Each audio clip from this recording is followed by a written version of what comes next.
begin to record.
Joining this lecture recital dedicated to the music of Shostakovich. I'm delighted to be performing for the first time here at New College and to wrap up this lovely season dedicated to this major figure of 20th century music. And I'm glad to see a few familiar Oxford faces in the audience, I think. Hi. But for those of you who don't know me, my name's Richard, and I'm a musicologist, first and foremost, and a rather talkative one at that, as my students may confirm. But I am also a pianist, and I found that this format of the lecture recital really allows me as a medium to express all the things that I want to say in music, and indeed about music, from the performance aspect to the more intellectual, perhaps, side of things. And so I hope you'll find this program as fascinating and exciting as I do, as we delve into the legacy of Dmitri Shostakovich, alongside his famous contemporaries that are Prokofiev and Khachaturian. By the latter, we've just heard the Waltz from his Masquerade suite in a piano transcription as an upbeat overture. And more generally, one knows that Khachaturian was a Soviet Armenian pianist, in fact, mainly known for his pretty, upbeat dance music, especially his ballets such as Spartacus, and most notably Gayane, which features the very famous saber dance. Now, of course, our main topic for today is going to be the life and works of Shostakovich, perhaps the most emblematic figure of Soviet music, although also a paradoxical figure. Shostakovich himself, although he remained throughout his life a steadfast socialist, had his own issues with the Soviet authorities and the Soviet power, especially with Stalin, and his relationship to the Soviet power was often fraught with ambiguities, contradictions, conflicts even, as I'm going to mention later on. Otherwise, Shostakovich in general is probably one of the most popular and often performed composers of 20th century music, which is rare. But he's mainly popular for his string quartets and his symphonies. He composed 15 of each. There are two genres that span his entire output. Yet his music for solo piano is relatively less often performed, and that's what I'm going to draw attention to today, focusing on what is probably his magnum opus for the piano, and that is his 24 Preludes and Fugues, opus 87. The story of Shostakovich's Preludes and Fugues begins in 1950, when the composer was invited to the first ever Bach competition in Leipzig as a jury member. And that is where Shostakovich met and heard for the first time the immense pianist that was Tatyana Nikolaeva, who unsurprisingly won the first prize at the competition that year. And in fact, Shostakovich was so inspired and impressed by Nikolaeva's playing that he decided to compose his own set of 24 Preludes and Fugues, which is, of course, a tribute to Bach's well-tempered clavier, or well-tempered keyboard. That is Bach's own two sets of 24 Preludes and Fugues in all the major and minor keys. Now, Shostakovich dedicated this set of Preludes and Fugues to Tatyana Nikolaeva, who premiered it and recorded it and performed it many times. And generally, she championed Shostakovich's music throughout her life. Now, it may be unwise of me to be mentioning Tatyana Nikolaeva because you're probably going to go and listen or re-listen to her recordings, and then my own playing is going to absolutely pale in comparison.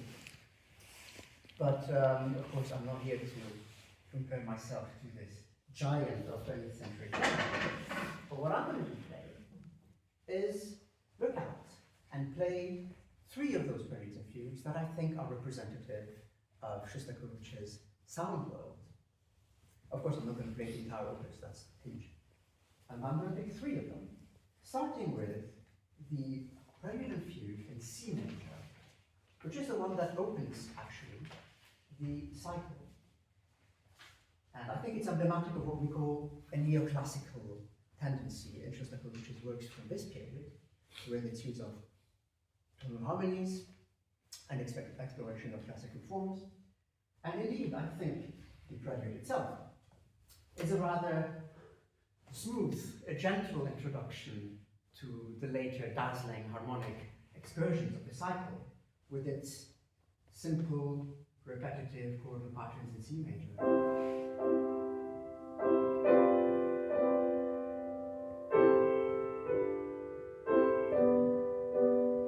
I think it's really a subtle study in harmonic color and tone. And the Prelude is followed by the Fugue in C major. And now in the case of the Fugue, I urge you not to be deceived by the Fugue's apparent simplicity, as it is actually a highly complex 5-part fugue. 5 parts, meaning that the main melody of the fugue, which we call the fugue subject, which is a song,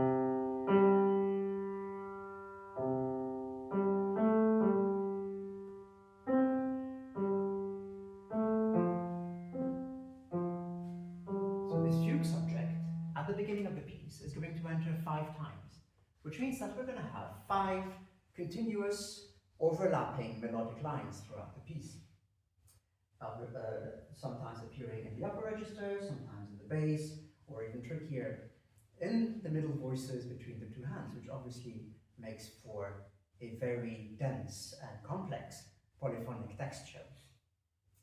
And here what's interesting is that Shostakovich sets a further challenge to himself, that is, in addition to the arduous intellectual exercise of composing a fugue.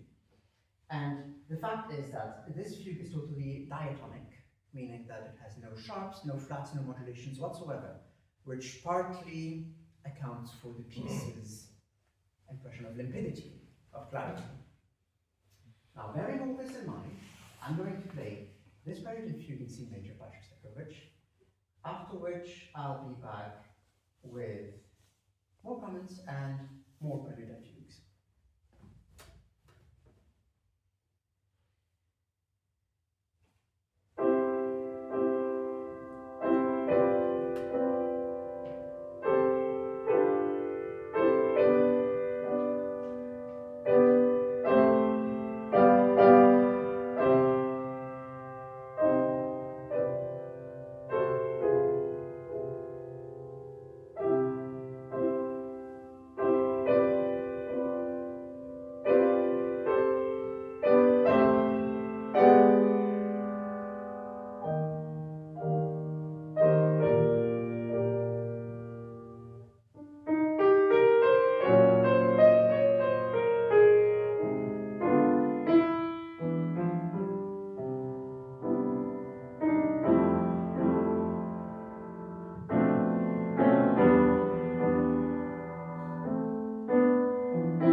forward a few keys through the cycle, I want to look at two other preludes and fugues that I think are emblematic of two defining tendencies in Shostakovich's musical language. And that is, on one hand, his genius for humor and a disquieting form of satire that verges on the diabolical, with the Prelude and Fugue in F-sharp minor, number 8.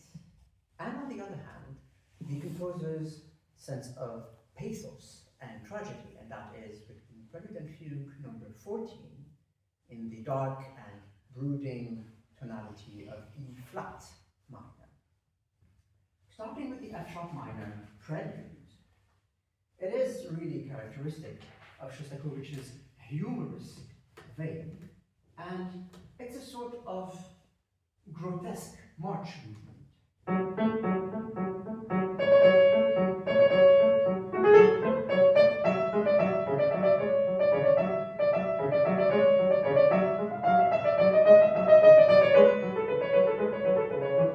So here we've got this whimsical and slightly disturbing aspect of Shostakovich's humor in music.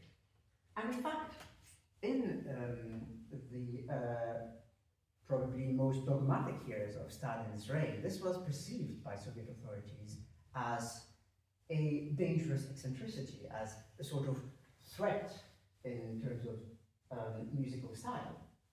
And Shostakovich's musical or perceived eccentricities often caused him to clash with particularly Stalin and his apparatchiks. Most importantly, Shostakovich actually got into a great deal of trouble, especially at the height of Stalin's interwar purges, otherwise known as the Great Terror of the 30s, but also during the post-war doctrines of cultural commissar Andrei Zhdanov. And Shostakovich at several points was forced to recant for his musical and stylistic errors, and at several points his works were even banned from publication and performance in the Soviet Union due to being formalistic or counter-revolutionary.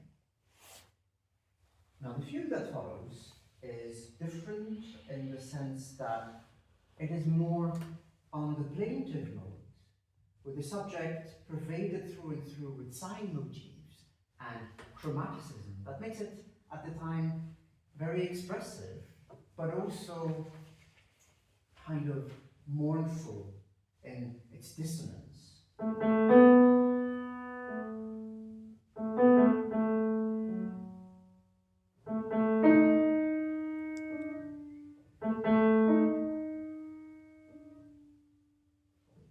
So that's about the fugue that we're going to explore further in detail in a moment. Now, moving on to something very different.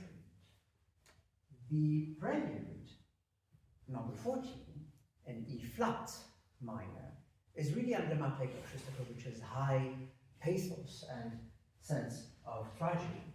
It creates really an almost orchestral, symphonic atmosphere of despair, of desolation, with those ominous bass tremolandos.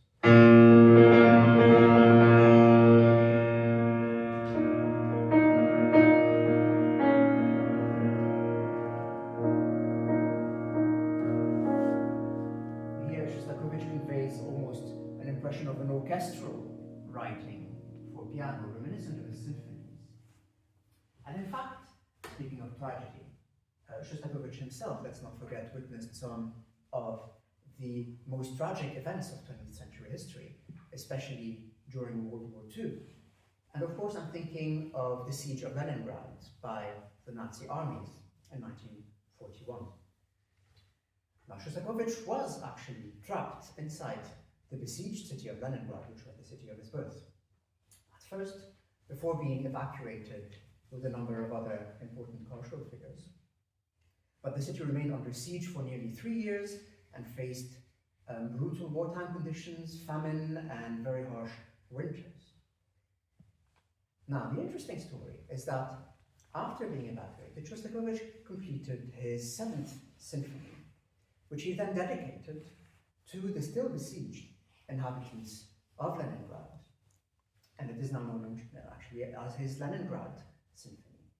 And I think one of the most fascinating, almost unbelievable stories about the symphony is that the score of the symphony was flown and airdropped into the city still under siege by a medical convoy. And the radio orchestra of the city of Leningrad managed to assemble a sort of a makeshift orchestra of famished musicians who were distributed extra rations of food just to be able to play. And they managed to perform Shostakovich's Leningrad Symphony, dedicated to them in the midst of the siege, and even managed to broadcast it to the country at the same time. And I think this is one of the almost incredible stories of musical resilience in the face of adversity. Now, the fugue that follows kind of tiptoes away from this atmosphere of desolation and of the end of the world, really, that we heard in the prelude. And it has a more lulling, consoling quality with those triple meter rhythms.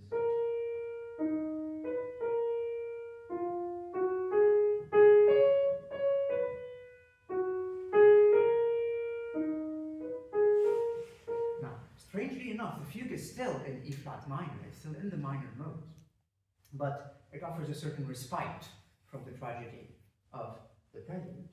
And fascinatingly, the fugue ends not by restating the main key of E flat minor, but instead resolves on an open-ended octave, which sort of allows us to imagine or wish for perhaps a more hopeful ending, or at least a neutral ending. And I think this is a beautiful gesture with which Shostakovich concludes this prelude and fugue that is really torn or oscillating between tragedy and hope, as is most of his work, actually. Now, what I'm going to do is play those two preludes and fugue in F sharp minor and E flat minor in a row that I think really represent those two big main tendencies in Shostakovich's sound world, and that is his oscillation between dark humor, or what you could call gallows humor, on the one hand, and on the other, the composer's tragic genius.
So, moving to the last big part of our program, I'm going to look at another cycle of shorter pieces for piano, this time by Sergei Prokofiev, with his Vision Fugitive Opus 22, which translates as Fugitive Visions. Prokofiev was also a contemporary of Shostakovich, albeit slightly older. And the interesting thing about Prokofiev is that he was on tour abroad when the Bolshevik Revolution started in Russia. And so Prokofiev decided to stay in exile for about a decade or so. He became an émigré, as I said, living in cosmopolitan circles in Paris, in the United States, and elsewhere in Europe. That is, before making the strange decision of returning to the Soviet Union at the height of Stalin's so-called Great Terror. The timing wasn't really adequate, to say the least. No one really knows why Prokofiev made this decision. It's sort of one of the contentious points of the composer's biography. But nevertheless, Prokofiev got soon caught up in the turbulent mechanisms of Soviet cultural politics and had to confront himself to the exigencies of Stalin and his bureaucrats, who really expected very affirmative, conventional affirmations of patriotism. And in fact, he struggled with those diktats for the rest of his life. Now, the ultimate irony is that Prokofiev died on the very same day as Stalin in March 1953. And knowing the composer's dark sense of humor and sardonic sense of irony, I think he himself would have fully appreciated the extent of this coincidence, this ironic coincidence. Now, Prokofiev's music for solo piano is relatively more popular or often performed than Shostakovich's, relatively. Especially his piano sonatas and piano concertos that are fascinating for their dazzling virtuosity, their dynamism, their sheer energy, and even aggressivity and ferociousness sometimes. But what I want to look at today is a cycle of much, much shorter pieces, as indicated by their title. Those are indeed fugitive visions. Some of them last only a few seconds, even. I'm not playing the entire cycle today, I'm playing about half of it to give you an idea of how variated Prokofiev's sound world can be. Now, the other aspect suggested by the title is the atmospheric, vivid, almost visual quality of those pieces. And here it's important to remember that Prokofiev, unlike Shostakovich, never stopped composing operas. But perhaps more importantly in this context, it's important to remember that Prokofiev composed a great deal of film music. He scored many soundtracks, especially when collaborating with Sergei Eisenstein, probably the most emblematic Soviet filmmaker of his time. And I think a great deal of this atmospheric or visual, even cinematographical quality pervades those pieces. And that can take a dazzling variety of forms. That is from what you could hear as a sort of horror music soundtrack, like in piece number 2, where you've got those sort of creepy, ghost-like apparitions in the right hand.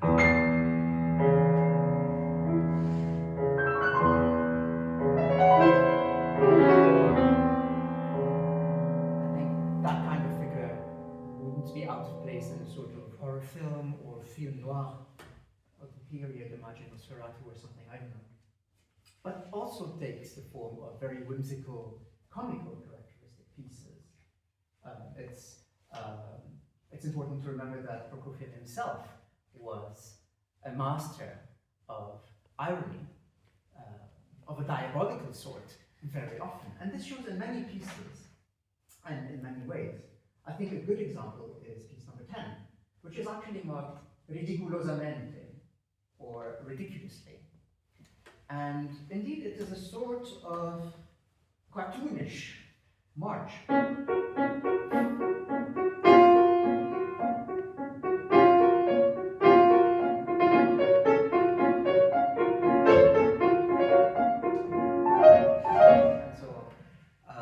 This is also reminiscent of some of Prokofiev's operas, especially the hilarious fairy tale comic opera called Love for Three Oranges, which is an adaptation of the tale by Gozzi, and which actually features many march-like rhythms very similar to this one. And this is something, it's a topos that you're going to realize is recurrent throughout the cycle. Now, another aspect of Prokofiev's style is his aggressively, one might say, virtuosic writing, almost percussive virtuosic writing for piano. And this shows in several movements, but probably very vividly in piece number 15, which is based on an ostinato, or a very repetitive motif in the bass that drives or actually propels the piece forward.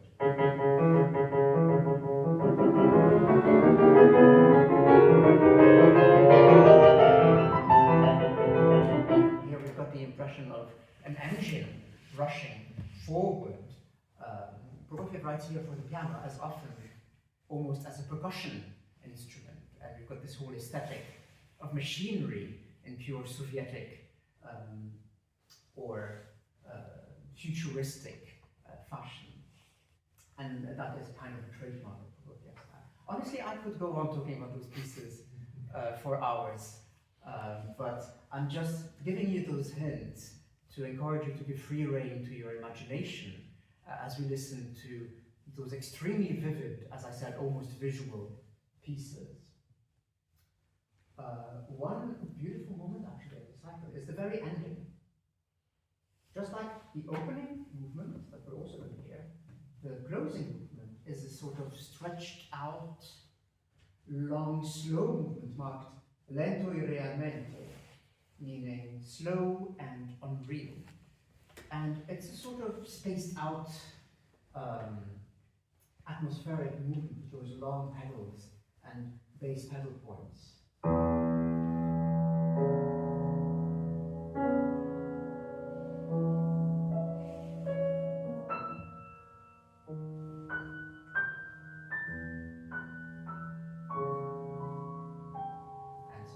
Here, it has this mysterious quality, this state of suspension, almost of stratospheric minimalism and detachment that creates this impression of space and breadth.